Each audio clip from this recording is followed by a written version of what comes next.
Yes, good morning, afternoon, and evening to everyone here joining us at the NGO Forum for CSW 68. On behalf of Drexel University in Philadelphia, Pennsylvania, in the United States, it's my pleasure to extend a warm welcome to each and every one of you gathered here today for our event titled Intersectional Feminist Research Methods and Methodologies, an interactive panel. We are thrilled to have you join us for what promises to be an enlightening and thought-provoking panel and discussion. Next slide. So today's event will begin with a brief introduction to feminist research methods. It will be followed by short case study presentations on innovative feminist research methods from an esteemed panel of leading scholars and gender equality practitioners. These cases include podcasting as critical pedagogy by Nisha Terry Young, rethinking photo voice across audience and place from Peggy Kong, critical discourse analysis for policy and legal studies from Corena Escalante, and intersectional data capture in mixed methods from Katie Elliott. After you listen to these beautiful presentations, we hope that you can envision how you might use these various methods in your own projects and organizations. And following the presentations, we'll spend some time together in breakout rooms. This time will be used to pose and respond to critical questions about feminist research methods as a group. In these breakout rooms, we encourage you to actively participate in the dialogue, ask questions, and share your thoughts. This event isn't just an opportunity to learn from our distinguished panelists, but also to engage with your fellow attendees and contribute to collective exchange of ideas. And then once we return from the breakout rooms, we'll regroup together and share out 1 to 2 key takeaways and discuss next steps as a group. Next slide. All right, so before commencing with our panel presentations, we would like to introduce what broad global literature has to say regarding the theory and practice of feminist research methods. So feminist research centrally focuses on gender and its intersections with race and ethnicity, class, caste, sexuality, age, citizenship, etc. It critically examines power dynamics to dismantle oppression. It prioritizes marginalized voices and participatory approaches. It emphasizes reflexivity, ethical considerations, and addressing power differentials. It aims for transformative action to address inequality and oppression.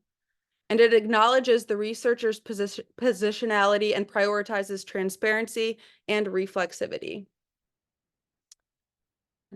As we gather in the breakout rooms later in this event, it'll be very exciting to unpack, interrogate, and maybe even reimagine these ideas together. Next slide. Okay, and now let me introduce our first speaker, Nisha Terry Young. Nisha is a doctoral student in the School of Education at Drexel University. Her research explores the affordances and multiliteracies in supporting the identity navigation of Black immigrant youth. Today, she will introduce podcasting as a critical pedagogy. Thank you so very much, Monica, for that wonderful welcome. And thank you, everyone, for joining us. We are really excited to be able to share with you today. And so, as Monica said, my name is Nisha Terry Young, and I'm a PhD candidate in the School of Education at Drexel University. And today, I'm going to share about my research with podcasting and how it functions as a form of critical participatory methodology and pedagogy. And so, next slide, please. So in my research, I work with Black immigrant youth to amplify their voices in dominant discourses about their identities. And there's some overarching questions that drive my research. And these questions are, what if Black immigrants were able to tell their own stories in ways that are authentic to them? How would their stories influence the dominant stereotypes that are promulgated in society? And what impact could their stories have on the policies and pedagogical strategies that we employ in the classroom as we work with Black immigrant youth? And these questions came about because of the fact that, especially here in the United States, we have a society that has anti-Black and anti-immigrant discourses, right? So this intersection, and Black immigrant youth stand at this intersection. And these discourses create narratives that very often misrepresent their identities. And so the aim here is to provide platforms and identify strategies that can amplify their voices so they can reposition themselves. So with that, these questions led me to design a conceptual framework, and I have here an image of that framework, and I call it the Black Immigrant Identity Designing Framework, or the BID for short. Now, the BID incorporates 3 different theoretical frameworks, so namely G's theory of identity, Stuart Hall's theory of Black diasporic cultural identity, and the New London Group's theory of multiliteracies. And it proffers the following conjecture. Here's the conjecture. In the United States, the identities of Black immigrant youth are positioned by dominant discourses in various contexts. And these contexts include contexts such as the broader society, institutions, and for youth, the school is the major institution, and affinity groups. Now, with their identities being positioned in these contexts, very often the ways in which their identities are positioned are directly, they misrepresent who they are, and that positioning is directly related to their intersectional identity of being both Black and immigrant. And what happens is these narratives boil down their identities to stereotypes, right? Popular tropes. However, Black immigrant youth are not monoliths, nor is their identity development static.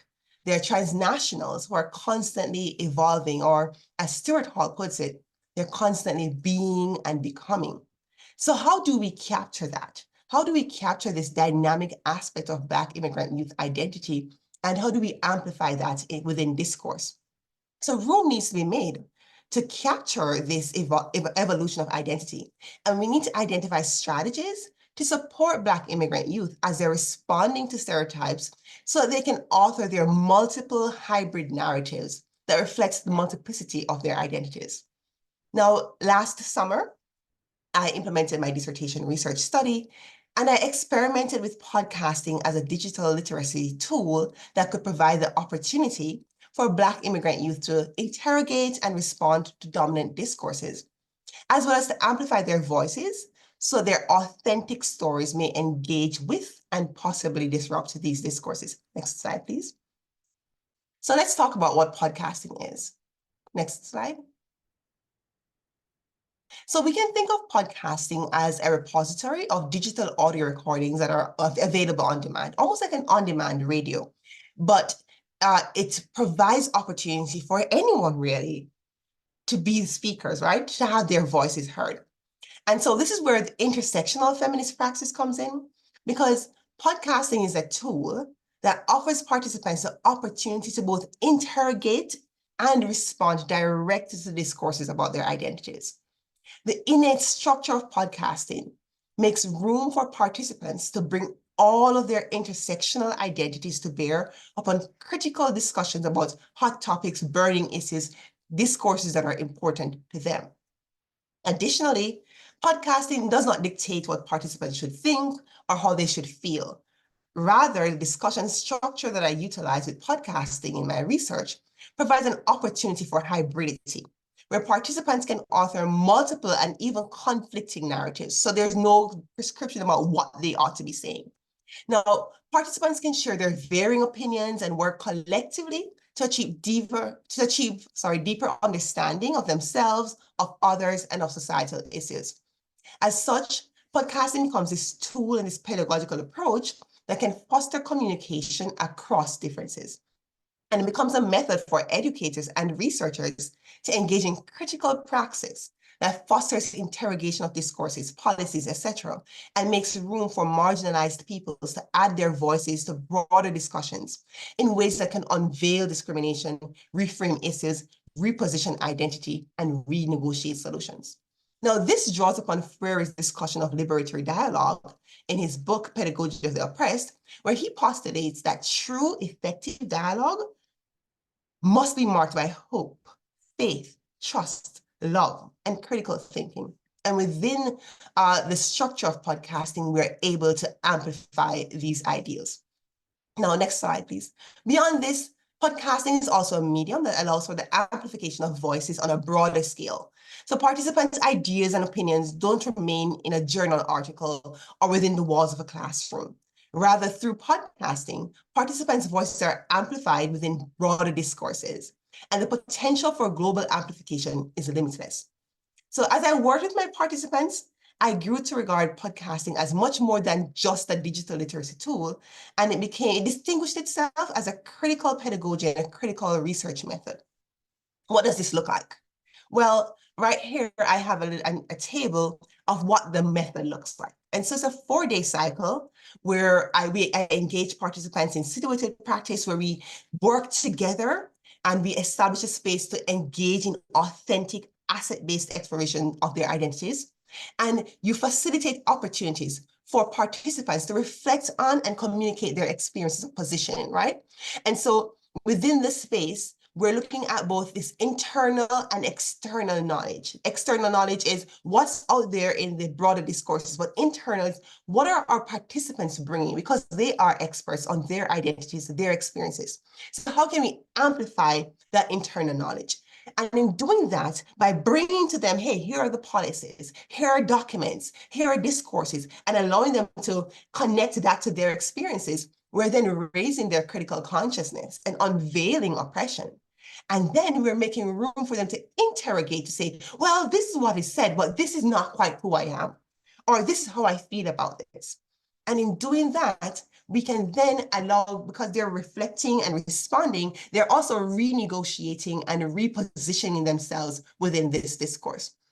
Now, podcast recording can be done at any point throughout this process, depending on the consensus of the group, right? So it can be done when you're just introducing discourse. It can be done when you have already gone through the discussion and now they're ready to have a more formal response. But it's very participatory. So you come together and decide, well, this is when we want to record. Or you record throughout the entire thing and you get all of these authentic narratives that you can then share and amplify. Next slide, please. And so I just want to show you how it aligns with theory. And so multiliteracy, the theory, has these 3 phases where they say, well, we have discourses that exist in the broader society as available designs. But when you engage participants in examining and taking apart these discourses, then they're really engaging them as meaning makers to design something different. And the outcome is a redesigned identity. And so my program actually aligns with this notion of interrogating, designing, and renegotiating this redesigned identity that is authentic to immigrant youth voices. Next slide, please. And so what are the affordances of the method? As I mentioned before, the method allows the increase in critical consciousness, but it also increases agency and advocacy. And I have some excerpts from my research here. One participant said, this podcast helped me because I know how to work on my voice. And if I can do this, that means I can lead people to listen to me, listen to my voice and what I want to transmit, what I want to say to them. And I think that's good because I can feel good if I can teach people and do this for people.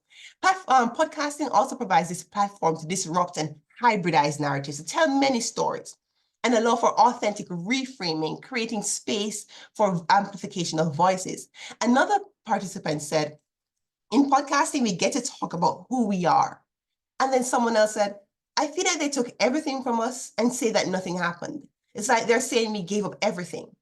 History is still history, so everyone have to know, so we can learn what was wrong or right. So here you see participants pushing back against dominant discourses and saying, no, let me tell you what I see, how I see this. Next slide, please. And so some things that I learned is that even as we're doing this, we still need to make room for participant voices in the design of the program as well as the enactment, right? If we're committing to this participatory dialogue, we need to be able to be culturally humble and reflexive enough to ensure that we can really hear what our participants are saying, to amplify their voices within research, within the classroom, as well as within broader discourses. And to do that, I actually want to share a clip from one of the podcast episodes that my participants created in the name of amplifying their voices.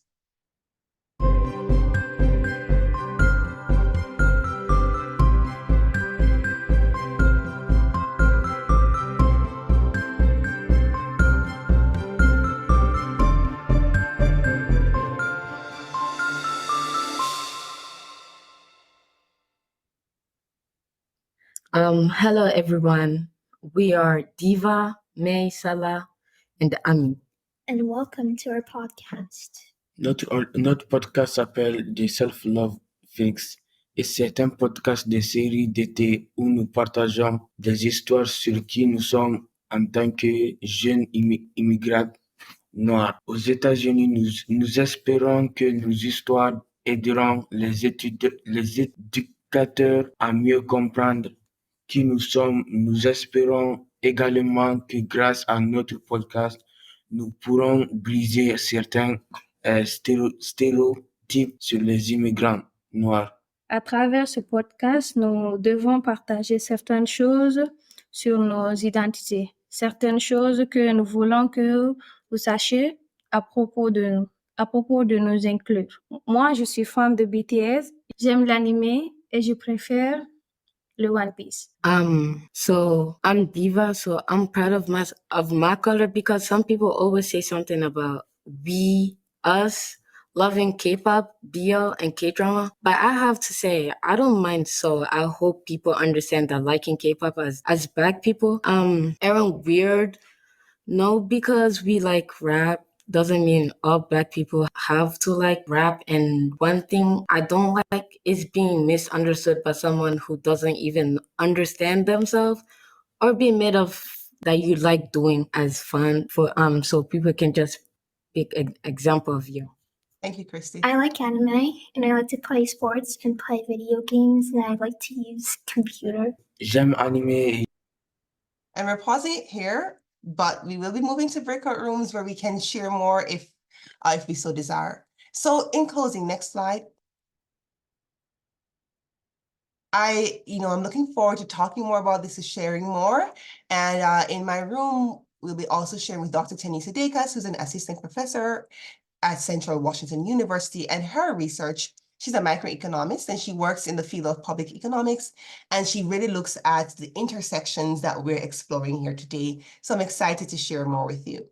And our next speaker coming up, next slide, please, is Dr. Peggy Kong. And Dr. Peggy Kong will be talking about rethinking photo voice across audience and place. And Dr. Kong is a clinical associate professor of education at Drexel University. And her research interests focus on family and school relationships in rural China and with immigrant families in the United States. Dr. Kong? Thank you so much, Nisha. So today I'm going to share two research projects that I have where I've used photo voice and visual storytelling.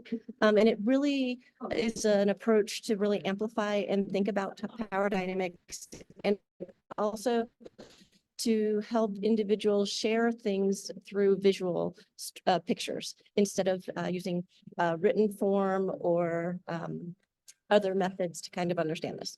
So I'll give you a little bit of background on photo voice. So it was initially started in rural China, which is actually where I started my research, but this started before I did. And it was really a way for women to talk about what their living conditions were like. And it was really, really neat. Wang and Burris, they went into the villages, and it was a public health kind of actually study because women had issues with kind of having restrooms, cleaning, other things, but they weren't, because of the power dynamics within the villages, it wasn't really kind of accepted for women to tell the village leaders or tell their husbands or to kind of what are their concerns. And so Wang and Burst did a really innovative study, which was to teach them how to use cameras and then also have them take pictures of what their surrounding lives were. And with the photos, then they kind of could say, like, what are these photos about? Why are these meaningful? And it came out that they needed the from the river, from the washing to the where the restrooms were, kind of what their lives were like, kind of how to improve it. And through this kind of way, they were able to talk to village leaders without directly talking to them in that confrontational way. So and since this started in the late 90s, it's been taken in public health and in education and other fields. And so the ways I'm going to talk about these two studies really wanted to focus on the voices. The first project is Immigrant Youth in Philadelphia that I did with Dr. Adams, who was at Drexel and who is now at Johns Hopkins. We worked with immigrant children in Philadelphia. They were Chinese, of Chinese descent, and they were fifth graders. And so we were able to partner with one school, and we actually used old-fashioned point and shoot cameras. So they all had Diana plus cameras, old film, showed, we did a training with them that took about 2 weeks. They let us into their classroom and let the students work with us. We worked with about 35 fifth graders. And so even to talk about how to take pictures. So we actually even had to talk, because kids had never really seen cameras.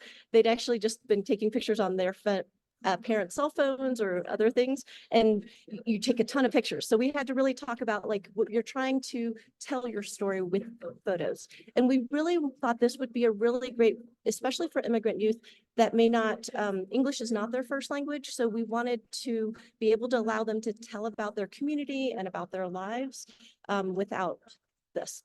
So, and the second project is something that we did during COVID. So next slide, I'll share a little bit more about each project. So as I said, we did 35 youth and we had them point and shoot cameras, kind of talked about how you think about photography. And my colleague and I weren't really photographers, but we had to also train ourselves on photography and like placement and content. But we told the kids not to worry too much about it. And we did one pilot where the kids got to take pictures. Then we had to develop the film. We shared it back with them. And then, so they could adjust their picture taking. But it was really about being very thoughtful about what you're taking your pictures of. And so the prompt that we gave them was, imagine you have a friend your age moving here and would like them to know, what would you like them to know? And we kind of took this from Luttrell's idea so that they could think about their family, the school, the community. So if they had a friend or relative coming, maybe from their home country, and to take pictures. And they took all sorts of pictures, lots and lots of pictures. I'll tell you about the process really quickly. We did the 2-week training and then we let them take the camera home for about 2 weeks. And we had to get consent from the parents. And then we actually had the children do assent that they wanted to participate. And all of them got to participate. And with the photos, as you can see, some were blurry, some were taking at school, some were with friends. This beautiful picture that's taken in Chinatown, Philly. I love Philly. And what came out of this actually was about family disruption. So there are many families that were, children were born in the US and then they're raised in their family in China until they're 5, and then they come back to the US. And so there was a lot of transition in their lives, but the school that they were going to created a really good sense of community for them, their friends. And so it was quite a beautiful way. So the structure is we did the 2-week training. They took pictures for 2 weeks. Then we did individual interviews with each student with their photos, and then they talked about their photos with us.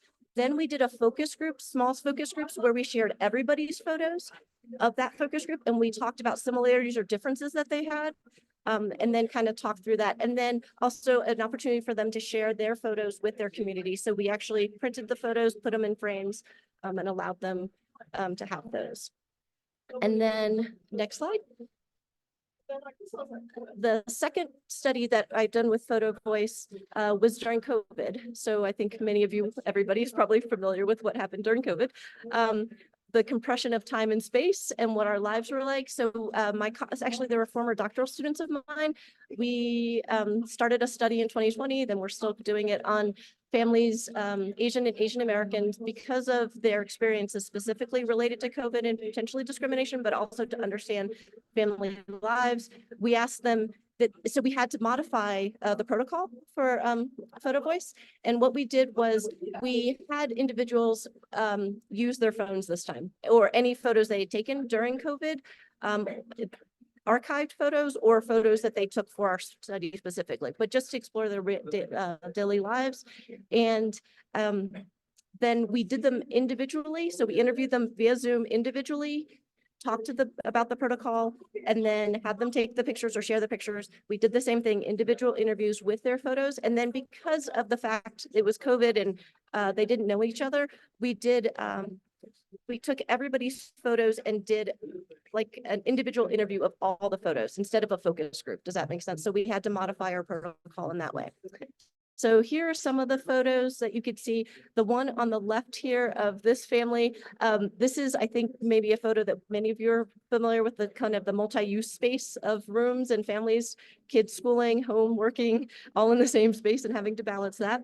This one in the middle, COVID and children and how they interpreted kind of how to feel safe what they thought they had to do to kind of respond to COVID. And she has her medical case, she had the cape, she's covering up. And then here, I think probably this was a birthday party. So I don't know how many Zoom parties you guys all had, a way of connecting during COVID. That was familiar. And then this was also learning, and you can't see this, but there's a little sign here that the family had created, and it said, shh, Zoom in session. So it was a way that family members that were in the living room could understand that, hey, like the kids, it was a way the kids could say like, Mom, Dad, like, don't talk to me, I'm in class or I'm doing something. And then this was a photo that a family took from a grocery store. And I think maybe not too far in the future, you guys, or in the past, that you guys have remembered what that looks like. So we had about 8 families participate in this study and shared a lot of photos. There's more than this. I mean, there was also family connections. There was pictures about parents experiencing what education looked like in the home. They talked about that. They talked about the multi-purpose space, the new routines like the Zoom and different ways of expanding. And then a lot of it was family expanding in their space into the community. They did a lot more activity as a family in the community because they couldn't connect with others. And then they did a lot of virtual connections. And then the other thing was just also attending to children's emotional needs. That came out a lot because students, as you saw the young girl, just about what they thought about COVID or kind of their understanding about what COVID was like.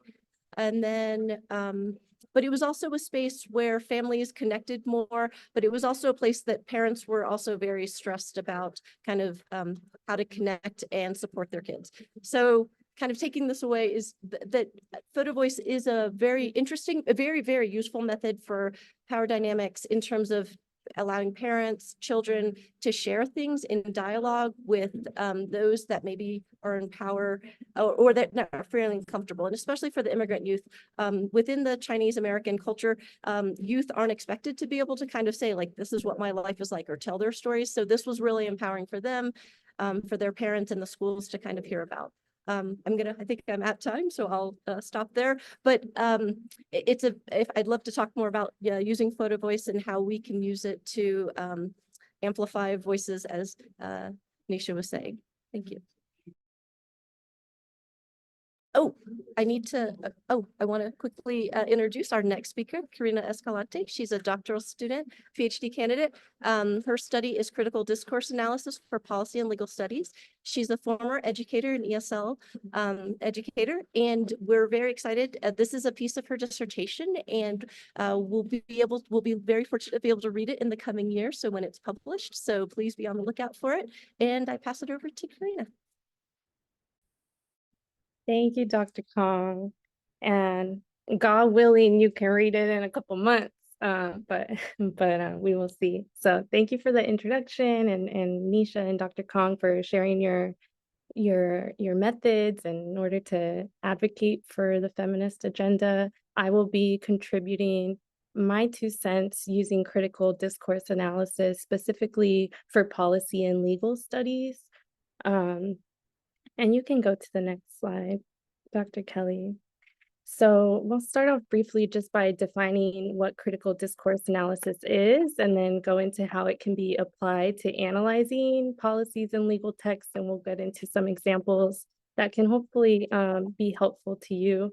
But to begin, discourse analysis, it arguably has its origins in critical linguistics, which appeared in research in the 1970s in the UK with Dr. Fowler and the work of Kress to show how language and grammar can be used as ideological instruments. So while it began as a way to study language and focus on the ideologies that language enacts, critical discourse analysis was really interested in the way that we can capture not just language and ideology, but also the dynamics of power at play. And so when we use critical discourse analysis, we're really just analyzing the linguistic elements in order to reveal connections between the three: language, ideology, and power, in order to understand how is language in our society marginalizing the experiences of some while privileging others. And in policy, we can look specifically on how certain policies are also normalizing some behaviors through the language and discourse that we use while marginalizing the experiences of others. So we can really use our lexical choices to indicate different levels of authority. Next slide. And so there's many approaches to conduct a linguistic analysis. One of the ways we'll be talking about today is semantic analysis. And in semantic analysis, we're really looking at some of the lexical patterns. Discourse analysis involves the ways of speaking about things and how that normalizes and privileges some frames. And so when we look at a policy, we can actually make an analysis of the social actors that are presented in a legal text and code them in order to evaluate the relationships. We know by Macon and Mayer and Fairclough that in text, when the social actors are concealed, when there's a high level of abstraction and vague terminology to describe social actors, that actually leads to obscured agents or hidden ideologies, versus low levels of abstractions where there are clearly defined social actors and stakeholders at play. That would lead to having clearly defined social agents and having transparency. Ideally, in the policy world, we would have transparency and we would know exactly what stakeholders are being affected by the issues that the policies are being written for. But as we dig into the text, we can start to reveal hidden ideologies just by what is implicitly stated or what is missing from a text. Next slide. So this is the example we will be focused on today. It is a treaty from 2003. It is currently under renegotiations between the Republic of the Marshall Islands and the United States. It's called the Compact of Free Association Amendments Act. It's already been renewed once. And this compact really documents how the island nations in the Marshall Islands will have a relationship with the United States, including how governmental funding is distributed to the Marshallese communities in exchange for military access to their ocean territories. And so this is really a bilateral treaty meant to have mutually beneficial outcomes for both countries. And although the document is intended to describe a reciprocal relationship where each nation holds equal authority and power, we'll see when we dig into the language of the policy that the discourse is actually presented in a way that privileges native English speakers, privileges men, privileges speakers with knowledge of the constitutional and legal discourse. And as you start to dig into that, you can really start to document some of the social and linguistic inequalities embedded within the policy and start to bring out some of those hidden ideologies that play out in our social realities. Next slide. So this is how the treaty is broken down. The policy is hundreds of pages, very heavy legal text. And I personally, for the purpose of my dissertation, was interested in the experiences of Marshallese students because I was an ESL teacher in Hawaii. And as a teacher, I was interested in what policies are impacting their educational experiences as Marshallese students continue to migrate to the United States and have this unique history and relationship with the United States. And so the first thing I needed to do was narrow down the text. In the COFA policy, I found after looking through that education is first listed under Title II of Economic Relations under the subheading grant funding. And so that was where I decided to emphasize my linguistic analysis. And when I went there, that was a 46-page document. And I focused specifically on maybe 12 pages within the 46 in order to highlight the patterns. And we'll look at one example on the next slide. Let me check my time. Oh, I'm good. And so this example just shows how some of the social actors were categorized in the policy. So this is exactly how the policy looks when you pull it up from the from the Department of Interior. And in this section, it's defining what constitutes a resident, and how under this treaty, the Marshallese are allowed to live and travel to the United States without a green card, without a visa. But through this treaty, they are considered legal non-immigrants. And so this is one of the first times we see this terminology, and it defines it as an alien who is not an immigrant. So not a traditional immigrant that we would define, but kind of putting them in this gray space of citizenship status under this unique policy. And another way that a Marshallese person can come and live in the United States is if they have sponsorship through an immediate relative. And they further define what a relative can be considered, either a spouse or an unmarried son or daughter under 21 years of age.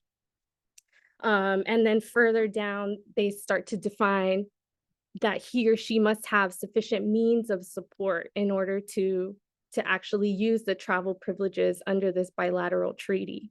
So as you start to dig into the text, you start to take apart some of the terms that are being used to categorize the social actors. So we're not seeing specific stakeholders or government entities in this section perhaps, but we start to see terminology like immigrant, non-immigrant, alien, unmarried son, unmarried daughter. And we start to identify and categorize what different social actors are being presented. In the blue label, we can further identify what kind of formal language is being used and what kind of informal language is being used. When we start to take apart some of the formal and informal language, we can see how the authors seek to engage us in co-membership with the audience. So if you go to the next slide, so this is the same text as the previous slide. So if you go back to the previous, yes. So this is the same text. And you can go back again. Thank you. And it's just redistributed in a format where I can edit it and I can manipulate the language in order to attach my codes. And what I did was I started to take those terms that I highlighted and organize them and construct them in a table, which we would refer to as aggregated data. And so on the next slide, we'll start to see all of those different social actors that were listed throughout the legal text. We can start to aggregate them and start to make assumptions about who's being included in the conversation about the education of Marshallese students. You can use this method in order to systematically analyze the linguistic choices and the social actors found in legal documents, and kind of see some of the representational strategies that an author uses in order to have those ideological effects. On the next slide. So that's the social actors. We can also create a side-by-side table comparing the informal and formal lexical choices made in a policy in order to highlight what's called a lexical field analysis. So again, we know that when something is informal lexical choices such as close and mutually beneficial relationship, freely expressed wishes, special relationship, some of that informal language is meant to befriend the author and enter as though we are on an equal playing field. This is mutually beneficial. And then we also have formal lexical choices, very structured legal terms, which is meant to exert authority, such as the economic advancement and budgetary self-reliance of people using a medium-term investment framework, and how that type of language is so specific and nuanced, it can lead to inaccess to the general public who might not be engaging with this text. On the next slide. So these are just some of the ways that we could start to really analyze the linguistic elements of policy specifically. And as we go into the breakout rooms, we'll think a little bit in the context of law, creation and execution, what kind of political power dynamics can we take apart, and specifically with the lens of gender in order to push forward equity for women and girls. So thank you. Next, we'll be hearing from Dr. Katie Elliott. She's a postdoctoral research fellow up in Boston Children's Hospital at the Trauma and Community Resilience Center. And her presentation is called Intersectional Data Capture in Mixed Methods Research. Thank you, Dr. Elliott. Thank you. So I am here today with my colleague, Gabriela Pena, who is in the room and will be facilitating a breakout room together. And Gabby's at University of Illinois, Chicago Medical School, and I'm at Boston Children's Hospital, which is affiliated with Harvard Medical School. And both of our teams work together on research around violence prevention in young people. And in particular, we're working on a couple of projects together that look at what is called, or what are called, threat assessment teams. And these are generally multidisciplinary threat assessment teams that are used both at the community level, but our work really focuses on their use in schools.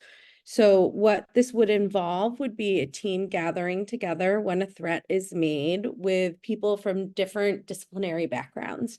So you may have police, school resource officers, counselors, mental health clinicians. In schools, you'd have teachers and administrators.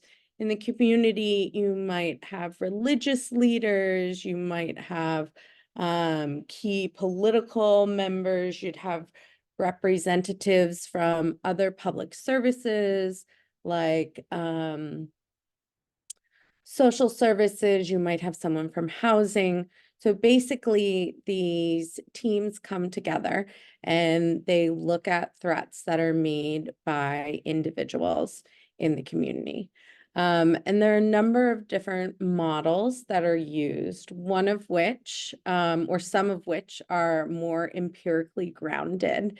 And so Gabby and I focus on those empirical models, but they're really valid critiques of this work that are based in concerns, based on historical evidence of over-stigmatization of minoritized populations and over surveillance of minoritized populations.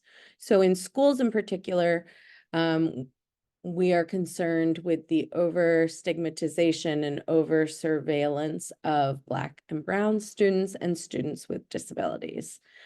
In a broader sense, like if we're looking at this at a community level, there are similar concerns, although I would say the population shift slightly. At the community level, there are concerns about over surveillance of Muslim populations, immigrant populations. And so one of the things that Gabby and I are looking at in our research is we're working together on a project that looks at barriers and facilitators to implementing these school-based threat assessment teams in school districts. At the same time, I am also working on implementing threat assessment teams in 4 suburban school districts in Massachusetts. And so the issues I'm going to talk about today come from these 2 separate research projects. And one of the things that I've seen in working with the 4 suburban school districts in Massachusetts, and we've been doing this work for about 2 years now, and we're coming to the end of our grant, is that when we're looking at the data that's being collected on students who are being referred to the threat assessment teams, they often have intersectional vulnerabilities. So they have identities that put them at multiple lower situations of power. So what we're seeing a lot of queer or trans young people who also have autism spectrum disorder, or we are seeing queer and trans young people with some type of other special education diagnosis. And then we're also seeing a lot of female students of color who are being referred for these threat assessment evaluations. And so part of my question and part of the work that Gabby and I are doing are thinking about how do we create systems that are accurately collecting data so that we are seeing these intersectional identities. Christy, if you could switch to the next slide, that would be great. So this idea of how do we capture data in order to ensure policies are not discriminatory has been something that has been front and center in my mind since the beginning of this grant. And so one of the biggest critiques of the use of threat assessments teams in schools is that the data is not being well collected and well documented. And that's hugely problematic. So we want to start from a basis of saying we are going to collect data and we are going to ensure that we are collecting the right data so that we can see these different things. So often one of the really clear pieces of data that we are collecting is on, right, schools collect data on student absences, they collect data on disciplinary violations, they collect data on race and ethnicity and language level.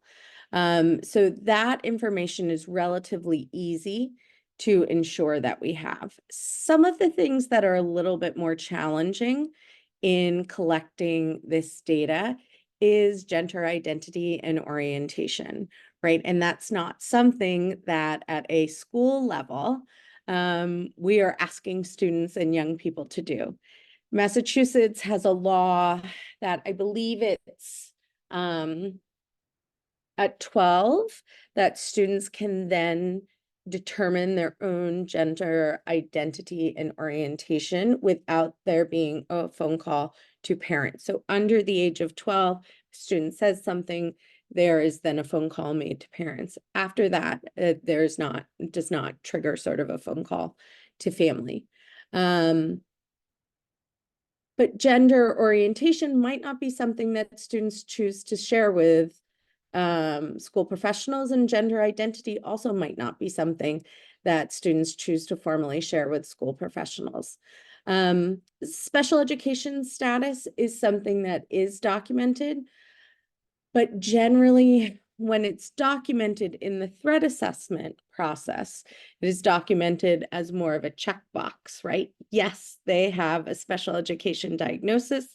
However, often the students who are being referred to threat assessments, their special education diagnosis could be a manifestation or the threat could be a manifestation of their disability. And so it's important that we know not just do they have an IEP, do they have a 504 plan? And IEP and 504 are two different types of legally required plans in the United States that list the necessary accommodations that are legally required for students with specific types of disabilities to receive in schools. So knowing the details of that disability, of that status, and what the manifestations of those are really important. So that's collecting the data, and these are mostly quantitative data that we're talking about here. And then when we're thinking about analyzing the data, I want to highlight the fact that we probably definitely overlook some of these intersectional identities when we're analyzing the data. So if we're looking for just a single category when we're going through, sometimes that highlights, sometimes that misses gaps in our systems that we have set up in school. And so by focusing on intersectional identities when we are looking at quantitative data that has been correctly collected, it will help us ensure that we're building systems that don't have these gaps around intersectional identity. And then moving on to more qualitative approaches to data collection. I think interviews are a very clear way of engaging in this work, whether we're interviewing adults who are involved in these threat assessment processes. And there are different ways of doing that. We use fidelity interviews to ensure that participants are remaining faithful to the empirical model, which is constructed in such a way to help minimize many of these biases. But also semi-structured interviews to talk to participants about, okay, after using these types of tools, where do you feel like the gaps are in the school community overall? Where might the gaps be in the threat assessment procedure and practice?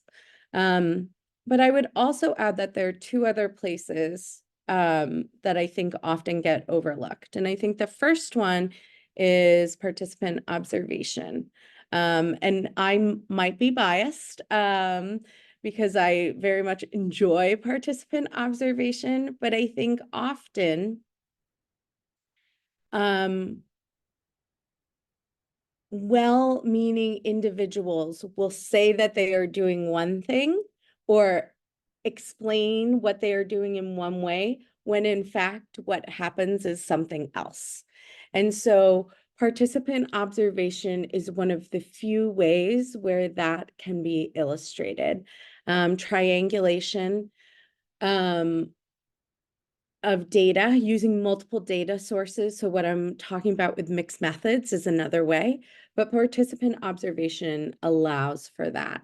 I see there's a question in the chat about fidelity interviews. So fidelity interviews are pretty common with psychological tools and psychological programs. I work with many clinical psychologists. And so it looks at, are you using the tool in the way it was designed to be used? So when thinking about a threat assessment tool, it would be like if you are skipping a whole section on special education, perhaps, then you wouldn't be using the tool to fidelity. And in fact, there was a school district in the state of California that was sued and found guilty found in violation of young people's civil rights because they did leave out special education in their threat assessment procedure.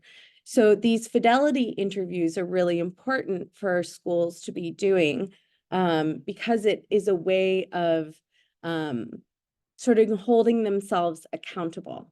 And then the last measure, the last data collection method here is policy analysis.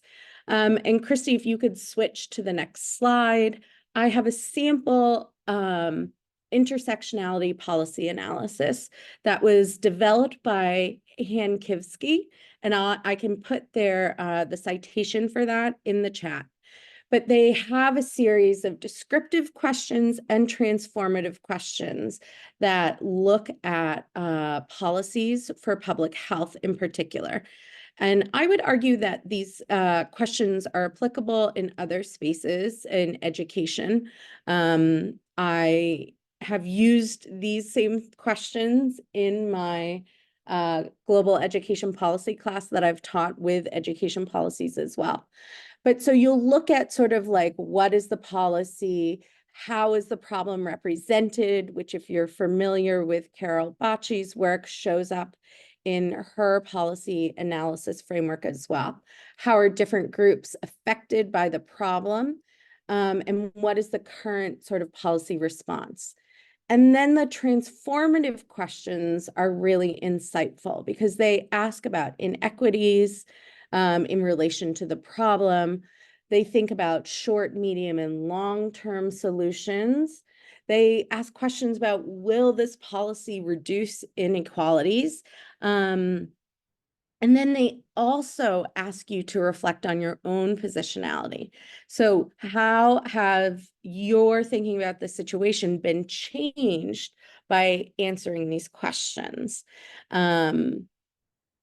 So there are tools out there that will help you do this, which is a relief because the creation of new tools is really challenging to begin with. So I think I'm almost at time. So I will put the citation for these questions in the chat, and then I'm happy to talk about this and anything else with violence prevention in the breakout room with Gabby as well.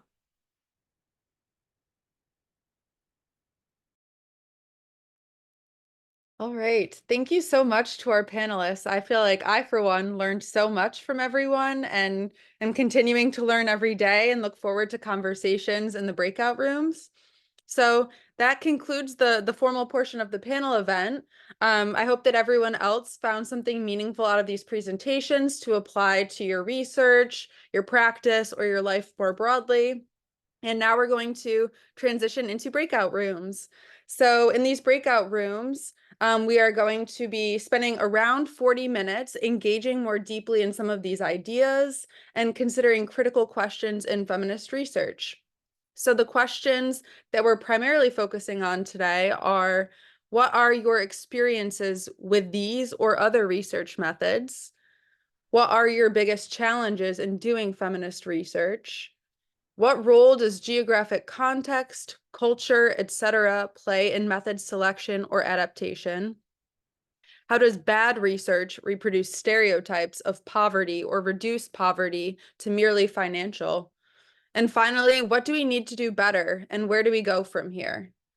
And actually not totally finally, because this really does serve as a starting point for us to think together, but we really want to encourage adding more questions, considering your own experiences and bringing new ideas into the chat and really collaborating together. So just use this as a starting point. And then next slide. So I think a lot of us are pretty familiar with Zoom, but for those who might not have entered a breakout room before, basically what we're going to do is you're going to be prompted to join a breakout room, and you're going to be able to select between rooms 1, 2, and 3. Room 1 will be led by Nisha. Room 2 will be led by Karina, and room 3 will be led by Dr. Katie Elliott. So those are the 3 breakdowns of rooms, and we will be joining shortly.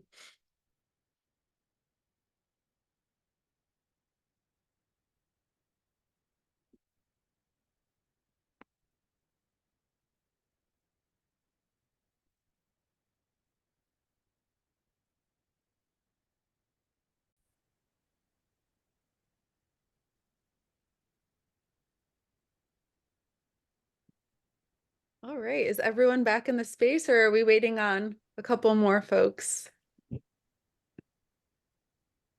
Can't tell. I think that's everybody, maybe.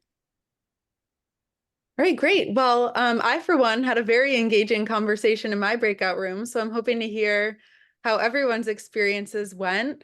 We're going to ask that each group facilitator maybe share out 1 or 2 key takeaways from their breakout room. And yeah, so first breakout room, I think, was Nisha, if you wouldn't mind sharing a couple really impactful discussion points. Thank you so very much, Monica. And we had a really wonderful discussion in our room, Dr. Dakas and I, and we had Leah and Virginie. And we really just explored how to amplify what we call alternative narratives, taking this term from Virginie, and looking at how to look at those, to amplify the intersections within both qualitative and quantitative research so that we can tell the stories that need to be told, the voices, amplify the voices that are not being amplified. And one question, we spoke about the importance of trust in protecting our participants and ensuring that we're intentional in exploring and amplifying intersectional identities as we do our work. Great, thank you. And then I believe Dr. Elliott facilitated one room. What did your group come up with? Yes, we talked a lot about the challenges of intersectional data collection. And so there were sort of two challenges that we focused on.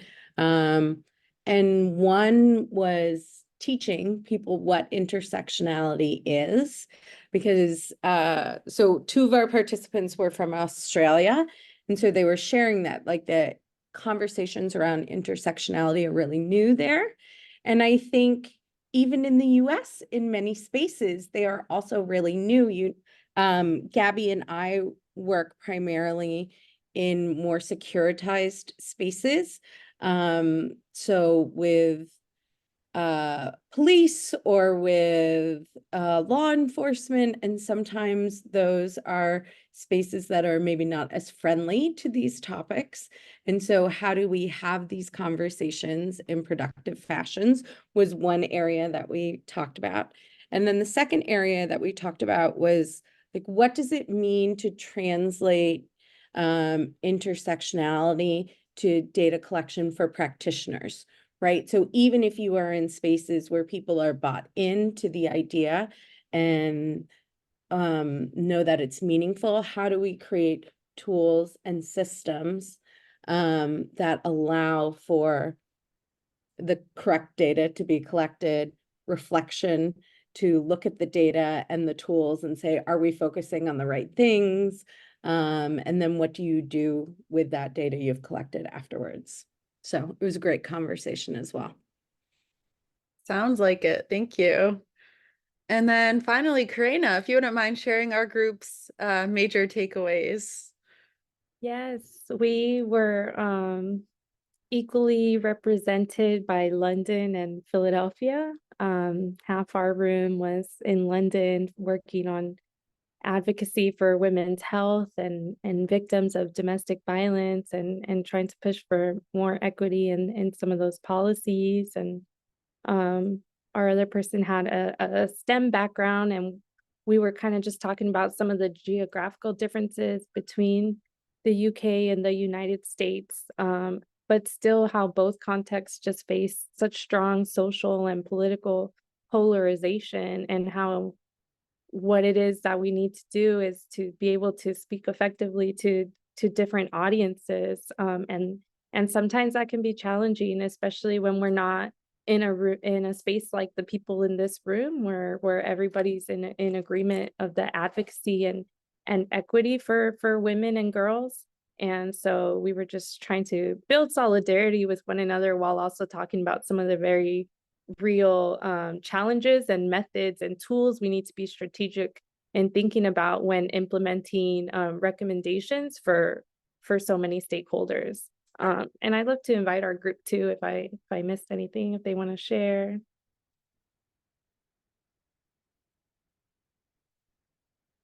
No, I think you've got that really good summary, Karina. Thanks very much. It was really great, great conversation. Loved it. Yeah. Okay, great. Well, that concludes the breakout portion. Thank you all so much for joining today, and really special thanks to the folks behind the scenes that made sure today's event ran smoothly. We'd like to thank the UN Commission on the Status of Women, and especially the NGO Forum for hosting this event, and speakers for sharing their time and expertise. And for anyone who would like to speak more to anyone at today's event, we've listed panelists' emails here. Would love to chat further, maybe link up on LinkedIn, grab a coffee if we're in the same space. So yeah, I'm going to be taking down contacts, and feel free to put your email in the chat as well if you would like us to have your email.